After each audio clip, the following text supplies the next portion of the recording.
This is a clear mulligan. You know, it's obviously no lander. So he goes down to 6. So we're going to go down to 6. We're just going to join him. If we have an opt here, we probably keep the hand. We don't have an opt, therefore we're going to 5. So this is bad. Like an opt or another land, and it's totally keepable. So the best would either be for a mastermind, like the land would be for mastermind or borrower, and we mulligan to 5. And we keep this out of unfun. We throw back the sprite. We throw back a land, or do we keep land? Keep the edict. Alright. This is kind of rough. I think we throw away edict. Well, we're on the play or counters. We'll get rid of basic swamp. Okay. We have opt find a land, so we're going to be opting. So finding a land shouldn't be that hard. Staying reactionary versus, okay, vile. So I think we made the right call here. Probably should have got rid of the counterspell now that we see a vile. But this could have been, unknown opponent. So we don't know what's going on here. Okay, great. That's great. This is one of the big reasons right here. This right here on turn 1, we don't play preordain. We play opt for preordain. Is for things like this. Is if they vile in, now I have the option to push or opt. I'm not stuck because if I'm playing preordain, I preordain here. Like preordain is clearly, the winning line, from my opinion. If you're playing preordain, because that's why you're playing preordain, to turn 1 preordain to set up your next draw. So we do that. He's going to just kicked.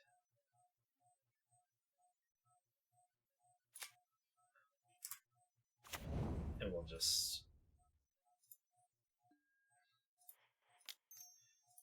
go ahead and kill this. We won't opt. Yep.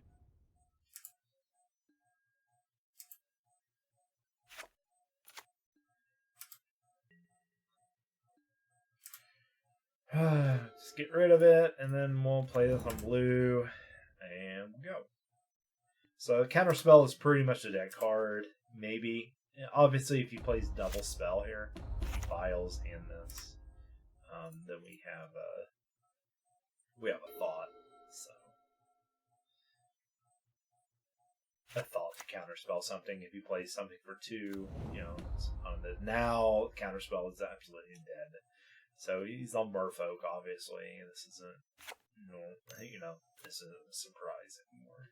So our fish matchup is not amazing, but we can draw out of it, and we can win it. It's not like impossible to win. So here's the uncounterable. So the question is he's going to take us off black mana. We go ahead and kill. We can't allow this to happen, kind of thing. We'll go ahead and make him sack it. If he wants to violin something and violin, if he wants to vial in something, for 2, I'm totally cool with that. And actually, he might want to actually and sack a lord or something to keep me off black mana. However, what he doesn't know is I have no more black cards in my hand, so I don't care. This is a big decision, actually. To opt to try to find my other land or play Blossom, because the counterspell is garbage right now. So I think we have to add to the board over the course of time. Faerie Mastermind is good, but Faerie Mastermind is great for this. Like, so when he draws off this, we'll stay with him. He only has a couple cards left in his hand. So he goes on 2. So either he doesn't have a 2-drop, I take it, in his hand. So he must just have a bad hand. So I don't think he's playing anything for green. They typically don't. Okay, so he's playing that. So.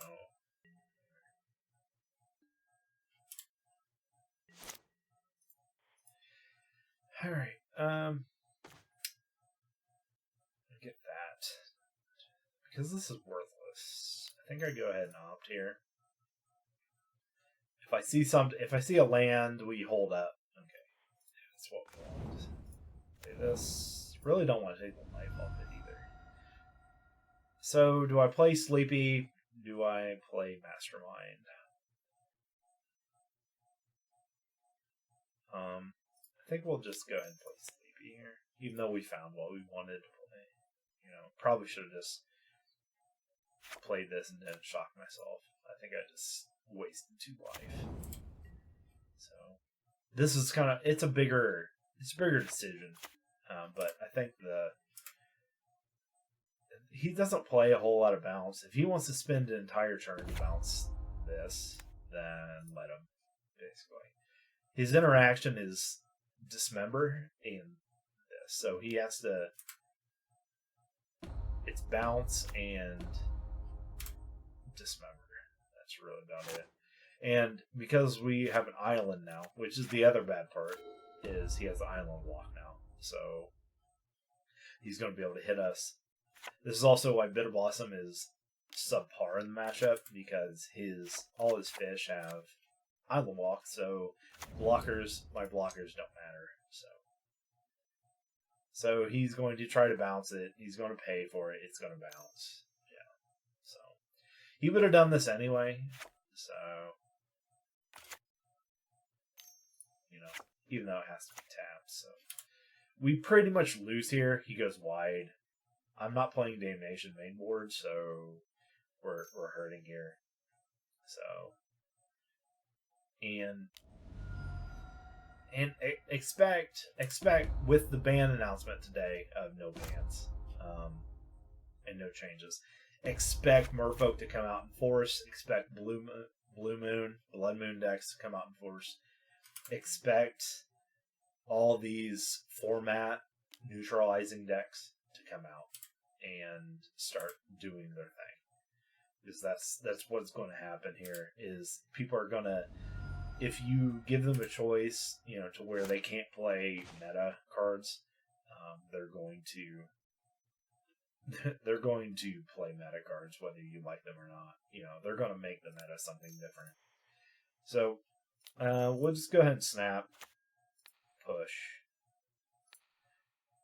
So this is the only way to win this matchup, is basically to draw infinite amount of removal. So we'll take the Lord that gives island block to everything. Seems good.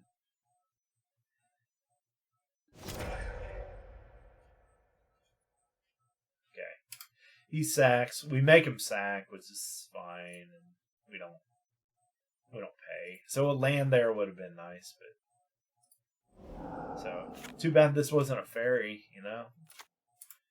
You know, a Lord that sacks itself on with flash. You know, man.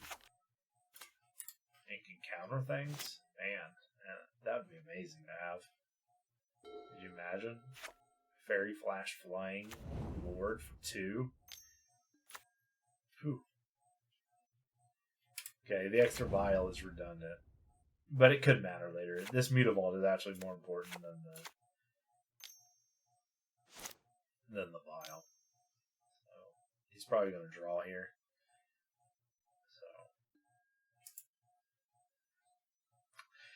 I think Sleepy was probably the wrong play. What's this? Trying to churn, not turn. Okay, see, he's starting to play, like, this meta is super anti invoke, you know, elementals. So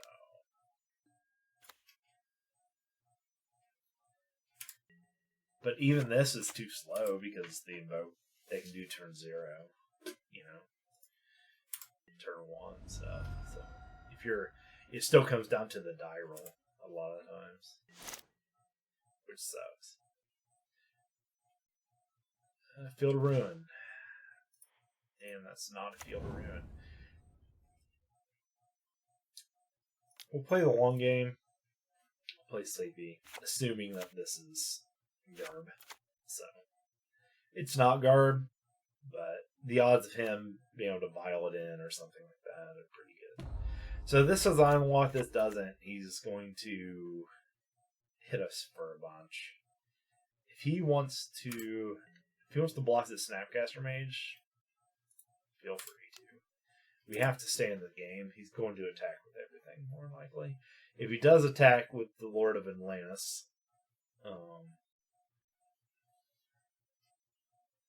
then he's kind of giving up the fact that we can Mastermind Flash block, and then I block this, kill 2 things. Still will take 6 damage. Takes us 4. So, and that's assuming he doesn't get another Lord here. You know, like I said, our fish matchup is not great. You know, fish came really big during Lorwyn as well, if you guys remember.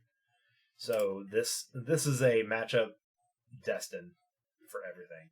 But this is what we baited this, basically. We wanted this to happen. So he's going to vial in something, probably a Lord. Worst case scenario, Lord. Yeah, see. So this becomes a 3, but we still have to. Oh man, I meant to. We just lose now because we do this.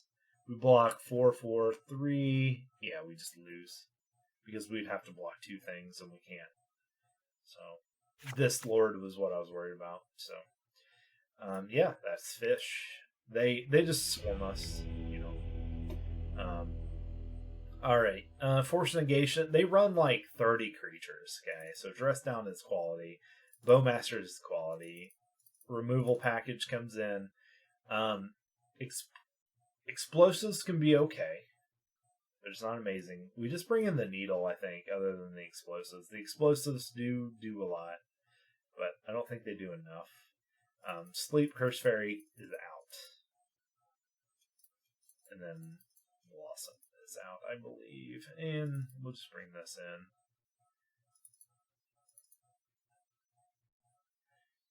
So Blossom on the play, like, the thing is, we don't want to play that long game. We just don't. We don't want to play this long game. Down to 15 creatures, that's my only problem.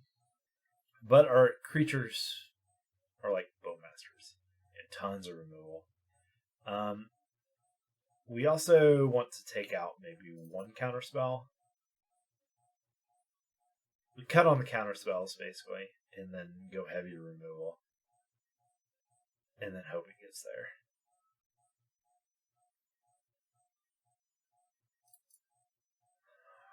Blossom. We're on the play. Okay, we can play a couple Blossoms. We're on the play, so we want to be aggressive,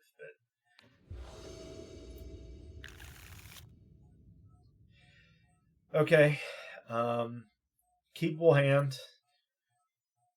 We have ops. We have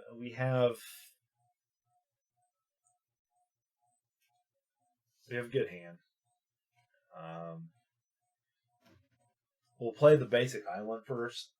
We'll choose to opt. He's not gonna. He might vial. He might not.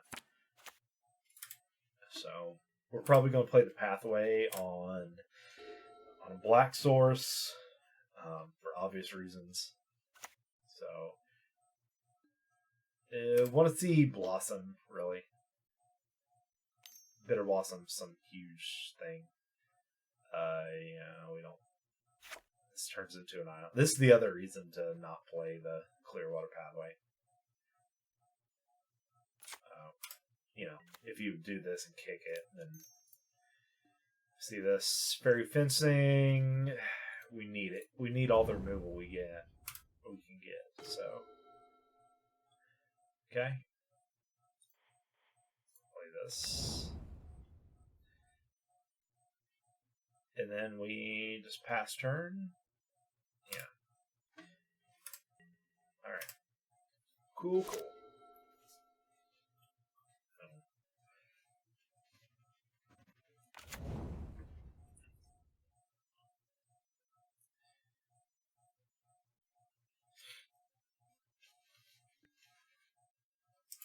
See what we can do here. So, fair fencing, obviously not great here, but it will be great later. That's why we kept it in our hand, because it is some type of removal. Okay. So, we know he can do some things. I can get rid of this if I want. Which I think I will. I think the Orcish Bowmasters is not amazing. Or I can just opt with... But I think we edict here. So... Okay. If we don't eat that now, we eat it later. So... might as well get it out of our hand now. You know? Because Spell Snare doesn't take care of it. So we have to make that realization and make it quite quickly. I could bounce this if I want, but you know, in the end, this is a resource game. We're constantly battling for what he wants, what I don't want. So him keeping this around to take 4 or 6 damage might not be the best play for him in the long run. We just hope that. And by him countering that early, it gives us the ability to address a different line. So I can bowmasters and then block with everything on this, because more likely he's going to play a Lord here. If he plays Lord, we counterspell, take the 2. We're fine with that. Okay, he's going to do this. So I think we bowmasters block the token. I think that's what we do here. And we take care of the Mutavault here. Because the reason why we do this is because we take him down a land, and that hurts him a lot. It really, really does. Block. Yep. And this is the power of Bowmasters to take care of aggro. Is about my 1 card took away his land, now he's down a land. I might as well just play Stone Rain. That gives me a 1/1. That if he tries to draw out of something, that, So I wish this was a Faerie, because now fencing would have been on. I could kill this for 1. Like, the fact that this isn't a Faerie is astounding to me. It is just crazy. So we will then... Do we want to opt? I really want my 4th land drop.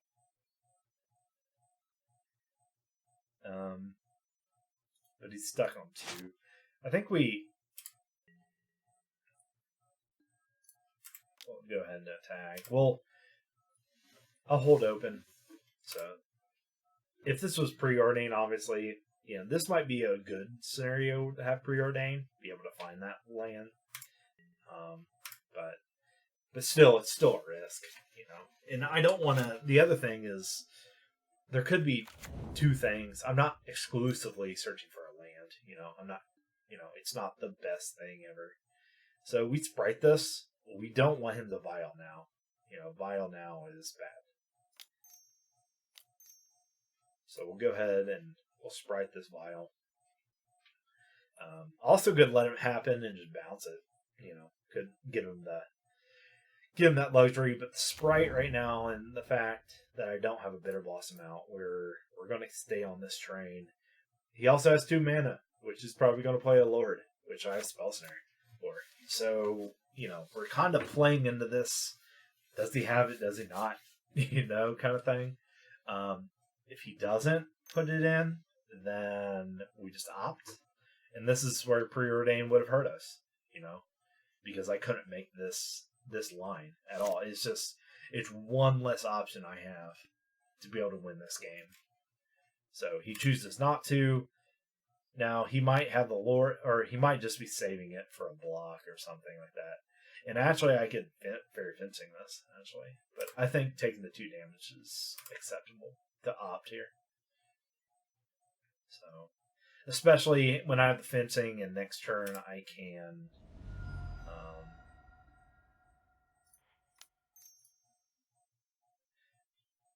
kill something, play land. So we keep this on top. So see, I wouldn't even have found it because this is too valuable. That's too valuable to throw away right now. So we do this.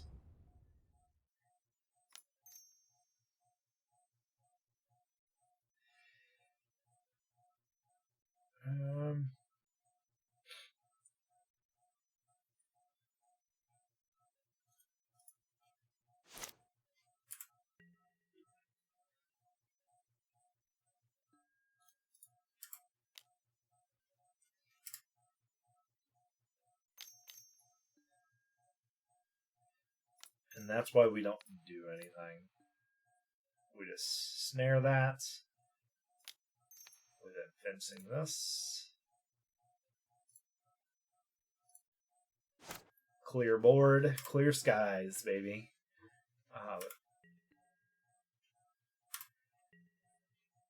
Clear skies, we can march for one, and we can bounce whatever we wish.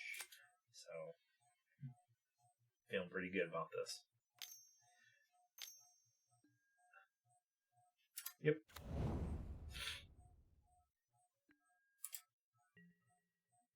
He plays it now.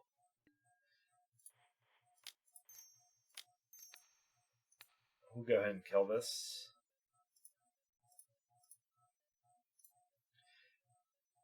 Keeping his board clear. That's all we're trying to do. Just keep it clear. And just keep slinging. So, he should sack. If he's going to let it hit, like, you might as well sack. So this gets countered. I don't get him a life. There's also an argument to holding this and to gain 4 or 5 life off of it later. But we got Snapcaster Mage. I have that option later. I just think the 1 life here is good enough to get rid of the board. He has 2 cards in hand. I'm about to have 2 cards in my hand. Okay. So he let that go off. He should have sacked it. So we should be at 14 life. And now we go back to the grind.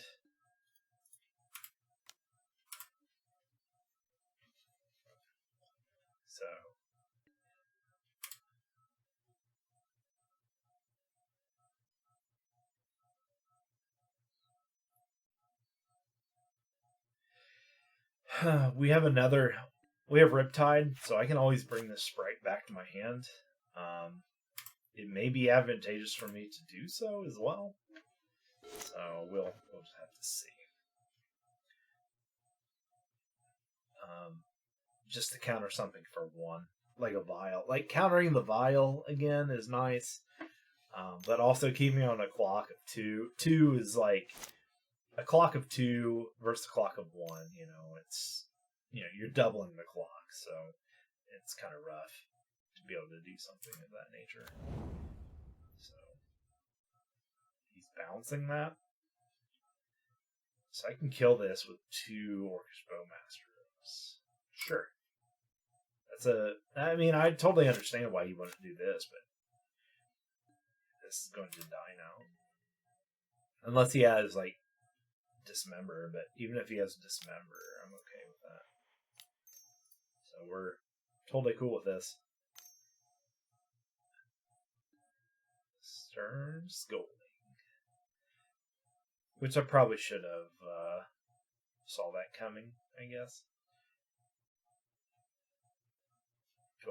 I have to let it happen, but the question is, do I want to play the other Bowmaster? I don't think so. I think I just keep it. He played that right. Yeah. Bouncing this is kind of dumb. This needs to go on 2. For sure.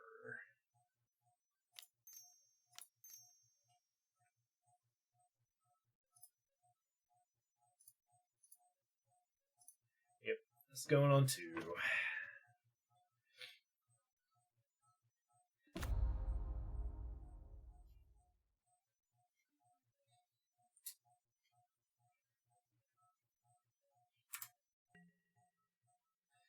So we're not going to attack.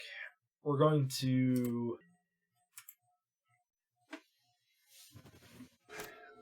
This is where combat gets really, really confusing. Because I can kill the Harbinger now with the EE. This is less valuable here. So I think the thing is, if he has Flash, this is Flash Lord is the problem here. So we want this. Go ahead and play this. Do the same play. We do this, but if he has the Lord and plays it, he saves this, but he also exposes himself to the EE. So we get a 2-for-1. Now, granted, I also lose in that transaction a little bit. So we'll block with the token. Keep our... If I really wanted it dead, I could double block, But... So we got the land, so we land, kill him on that.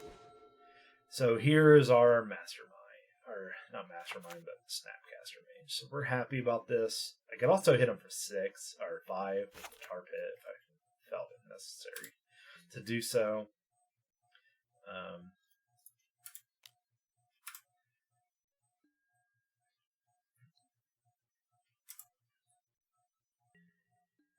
So we're gonna hold up. We're gonna hold up Snap. I could just kill this on board right now, but we're not so worried about it, especially with the EE. The EE is just going to be the ultimate deterrent. Obviously, I get 3-for-1 by popping this, so it's not advantageous for me to do so. He just drew this, so whatever he had last time is in his hand, and it's good. So we'll probably Snap Fencing.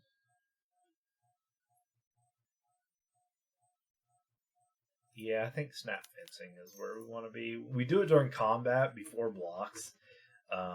Because if he counters, like say he counters the fencing. If he counters fencing, then we just block with the Snapcaster Mage. And we're totally happy with that too.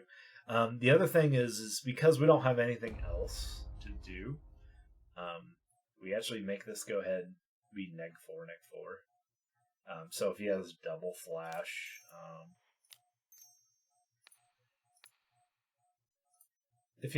flash, Lord, then it still doesn't save him. So this is the power. The flexibility of this card is why it's in the list. It's very, very good. So,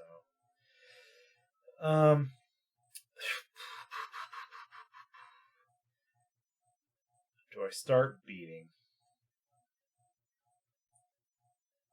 Because he'd be 4.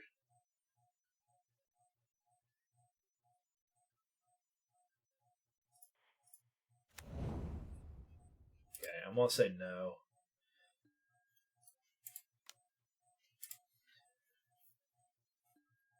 Because I can take him to 6 this turn.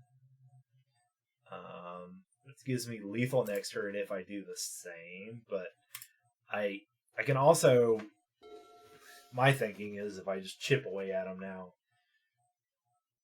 whatever he plays, any kind of threat that's non-flash, I can bounce, play Borrower, and have 9 next turn anyway. With EE out, with everything else. So chipping away, playing the slow game, even bouncing this or the Snapcaster Mage is actually viable. But the damage right now is good. Riptide Laboratory is great during this matchup. One, because I can bring back blockers to my hand that are wizards. But also I can reutilize Snapcaster Mage, my wizards. So it does a lot of things. And also because their main way of dealing with things is Dismember. bouncing a dismember target is like huge. Really, really is. So we'll see where this goes.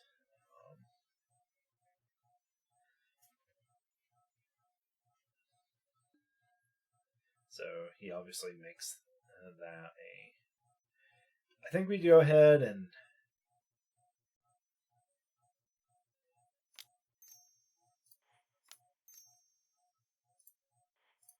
go ahead and play this. So just to get that away, that's probably his only flash flyer or flash problem that he had. So still gets the 5. So that wears off. So now, okay, he's back to being a normal bowmaster. So, and like I said, I can bounce anything at this point. He's probably playing, yeah, we expect that. So when he attacks, he draws. He does have Ward 1, or if there's more Merfolk. But this is what we want. We want this. We're going to bounce. This is where we out tempo them, and we just win. So it's very, very tight. It is very tight play. They have to miss some draws. We have to get some draws, but very, very tight. It's so tight that, game 2, Bitter Blossom just doesn't work out very well. So we cut that. So there we go. Let's go.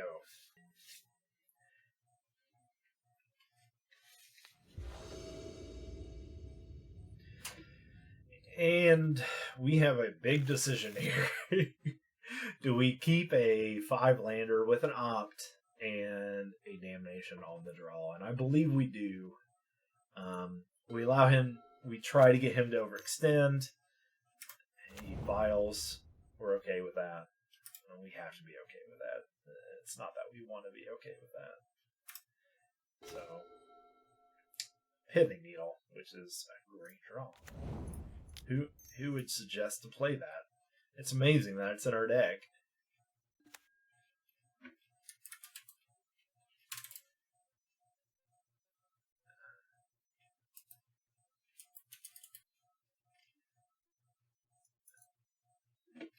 It's not even a question. Well, anyway, it's technically in here for the ring, but now this Aether Vial is just artifact count for affinity.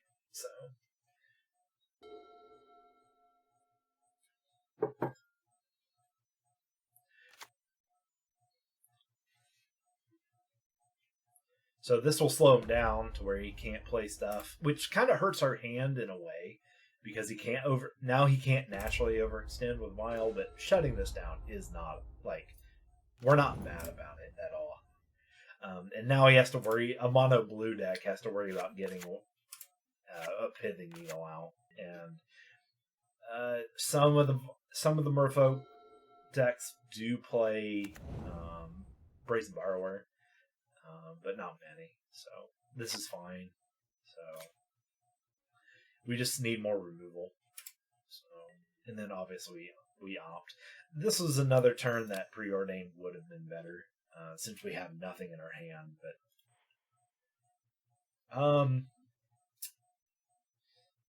I think this will be good later. It's bad because it might have, should have came out, may have. And I say that because he's playing Harbinger, which is the bounce Merfolk, and that hurts Morningtide real bad. However, he might have taken it out too, because bouncing Faeries and Snapcaster Mages is not that good when we come down to it. He has nothing in his graveyard, so ground is nothing. We also can't. We would obviously kill it. We're not.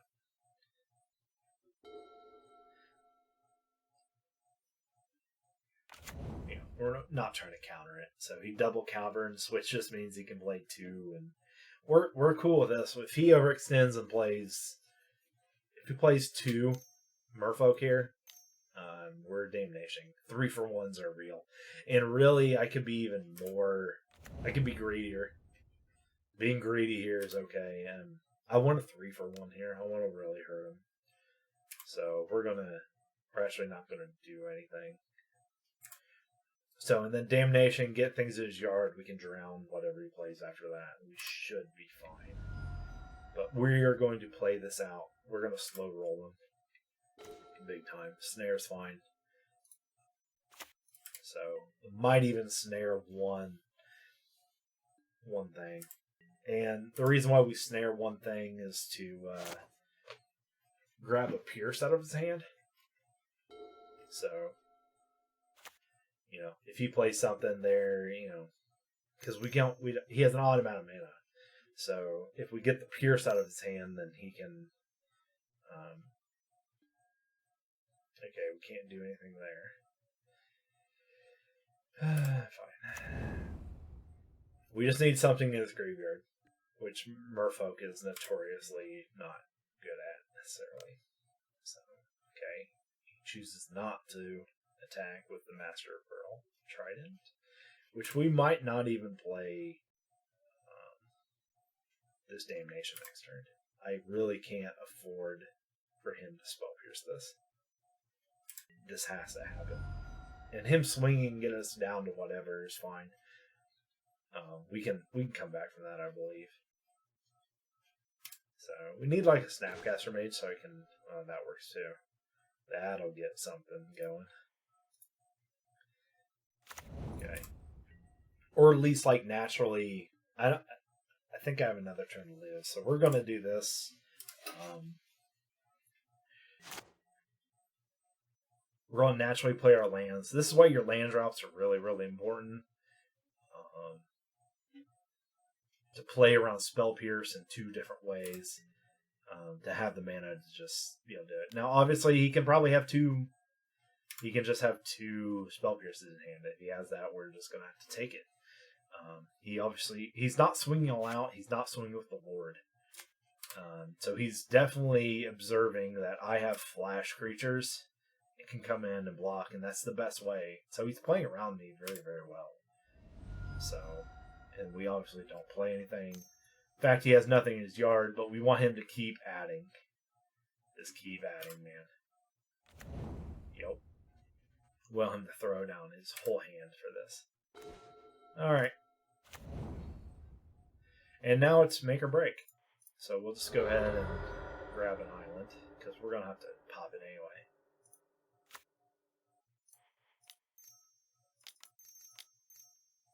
Here it comes. This is make or break moment, so, you know, we're getting a 4-for-1 here.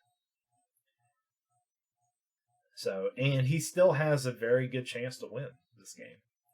So, but, nice. Oh, that is indestructible. Oh, man. Oh. Well, that's not fun. So, he may have... This is a good thing. We're just going to have him get rid of it here. Him attacking and drawing another card is not good. So we know. So he probably has something, obviously. Harbinger. Okay, he's going to sack the Harbinger. It's fine. It's cool. So he has 2 cards in hand. The worst thing about that was all during our turn. So I didn't think this was going to survive. I forgot that it got indestructible with it, and I actually didn't know the way Damnation would not hit this. So we'll see. Him drawing a card is actually the worst part about this transaction still. We'll obviously drown, and then we have to kind of hope he doesn't do anything else. We're fine with that. So this isn't not crazy. So Spell Snare is no longer good because of these. Alright, he has board 1. that's not a good draw. So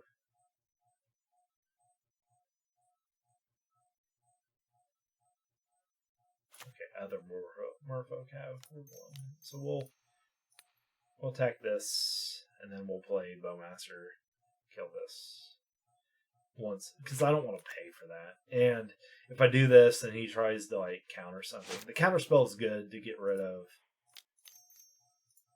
Spell Pierce. That's the only thing good it's good for right now. And that.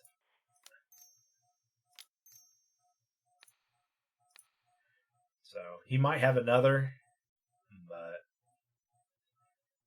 we're at 2 life. Like, we need this Bowmasters. Now what I could do is, okay, yeah, same thing happened.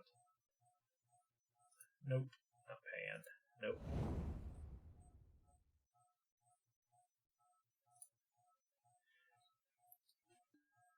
Okay, cool. All right, and this is where it gets really crazy, because now I'm gonna have a big Morningtide, and he's basically dead in 4 turns. So we're dead to so much. If he double Merfolks with a Lord with Island Walk, we lose. So we'll.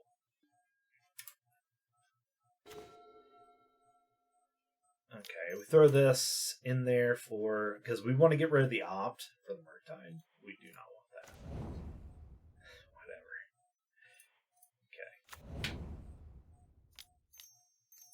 One opts to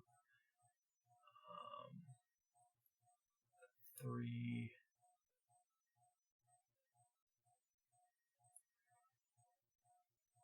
The edict or that.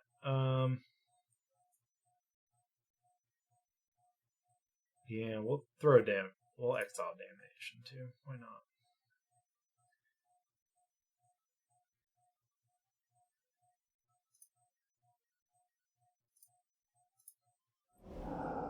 So, and we'll keep the drown and the edict there. Maybe that's the wrong play, but I need to finish this game. And a 7-7 finishes the game faster than a 6-6. So, I think this is the right call. Spot removal, or maybe I keep the damnation in and keep like an edict in, or the drown. So. Spell snare is obviously not good here. So, if he flashes in a lord, like he flashes in a creature and then lords, we die. But we have to start killing him. So,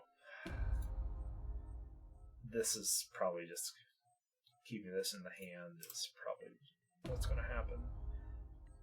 The bad thing about this is I can't just play it though. So.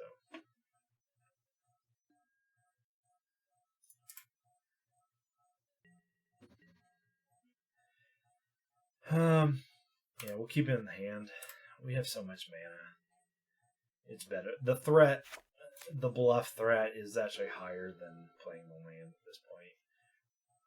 And the thing is, you don't get in many situations where bluffing the land matters, but in this case, I think it does. Okay, there. So we can't attack with this out. If he gets him drawing cards, like I said, that's the worst thing about that. All right. Yay! We get to survive. We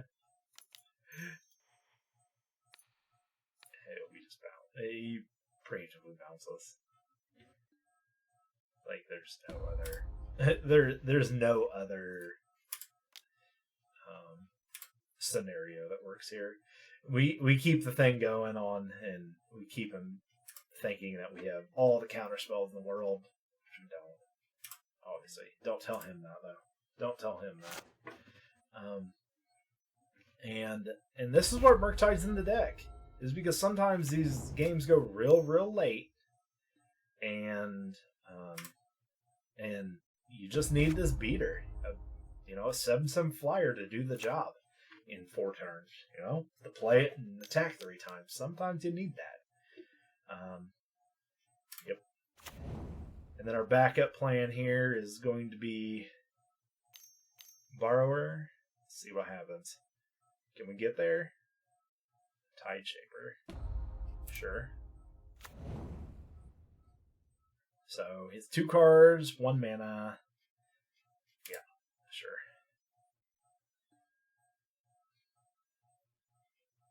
So we're going to go ahead and play the Borrower.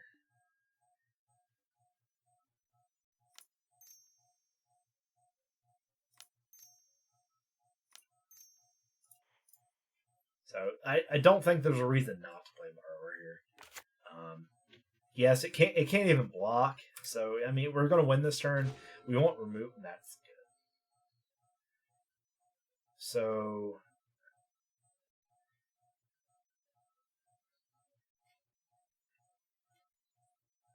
it's not as good as a Snapcaster Mage is better.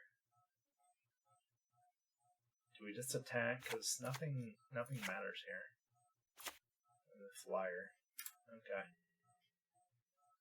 So let's try to win. I don't think stalling for another turn helps us in any way. I just don't. He has 1 mana. Can he deal with the flyers or not? Can he? Can he? Woo! Yes, we got there. Tough matchup. Tough matchup. You know, and it's matchups like this that are so grindy, so hard. Linear aggro of Merfolk is so hard to beat. It really, really is. It is a nemesis, a thorn in our side, and has been since Warwind. The entire time that Faeries has existed, Merfolk has been a avid playable, archetype in the format, and we're glad to see it. We're glad to see it reign. It is very hard to beat. As you see, we have to have a lot of things going for us. We have to draw out of things. They have to draw out of things. They flooded out. We flooded out a little bit. We have some key decisions in the matchup, but we got there. We did. It's always fun to beat Morningtide. It's always enjoyable to say that Faeries is on top of the tribal universe once again. Like it feels good for the tribe, just as a tribe in general. It feels good to beat Merfolk and put them back in Atlantis where they belong. Let us the skies reign supreme. So, like I said, clear skies earlier. Anyway, thanks for watching, guys. Have a good day.